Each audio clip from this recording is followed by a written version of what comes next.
If you want to know how to buy shares of Macom Technology Solutions, I'll show the steps for MTSI, a NASDAQ-listed semiconductor and photonics company.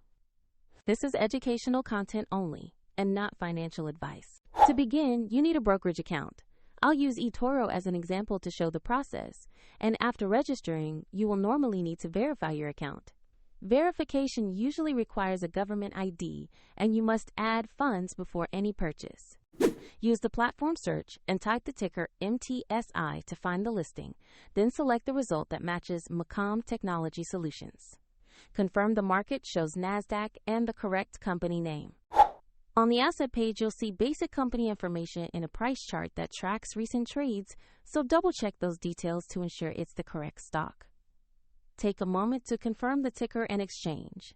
To invest, click the Trade or Buy button, enter the amount you want to invest, then review and confirm the order. If the market is closed, the platform will usually place a pending order to execute when it reopens. If there are insufficient funds, the broker will prompt you to add money before confirming.